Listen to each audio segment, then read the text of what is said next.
Now, I went 30 years never taking a vitamin B12 pill. Then what happened, I started to realize I was forgetting my keys a lot. Now, I was under a lot of pressure, working very hard and everything. So I said, maybe I'm deficient in vitamin B12. So I decided to take a special form of vitamin B12, methylcobalamin, which is just like a raw food. And I started taking it, and guess what? I still forget my keys. It hasn't changed anything. So, because of the innate vitamins, which is 100% raw, we have a very good affiliation with the people up there at up in New Hampshire. I still take a vitamin B12. And there's a problem with a lot of people suffering from vitamin D deficiency. I do take some vitamin D. But there are plenty of people that are on a raw diet that don't have to take the B12 and are doing okay. There isn't anything wrong with taking a good form of vitamin B12, like the innate product. There's nothing wrong with that. It's a raw food. It's just like, and it's not from an animal source. So, now I have plenty of people who come to me that eat grass-fed beef and eat deep water fish, which is okay. That's what they want to do, and they're still very, very healthy. That's a choice they have to make for themselves.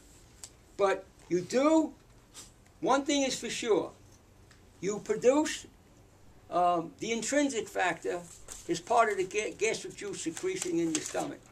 The intrinsic factor is an enzyme that is activated in the small intestines and released in the stomach, activated in the small intestines, and enables the body, enzymes are catalytic proteins, enables the small intestines to absorb the B12. And if you're in the lower normal range and you're a vegetarian, see, the normal ranges are not the same for everybody. If you're out there eating a horrible diet, you're eating meat 3 times a day, you might have more B12 than somebody who's very, very healthy, has less B12, is superbly healthy because you're falling in higher in the normal ranges.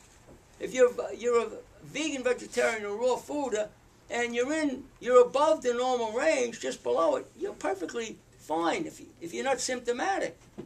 You won't have symptoms. So it's something, again, if you suspect, now vitamin B12 deficiency could be a serious problem.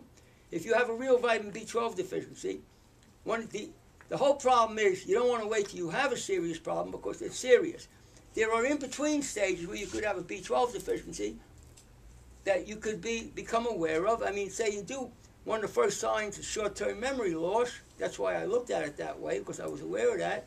Then if you check your blood and your vitamin B12 and you're a vegan, your vitamin B12 is 350, 400, there's nothing. You don't have a B12 deficiency. You have to look someplace else for the symptoms that you're exploring. So you do produce in the small intestines. There are traditional people who tell you it's not produced in the upper intestines. That's not true. It is produced in the upper intestines. That's why you secrete the intrinsic factor in the stomach. So you don't have anything to worry about.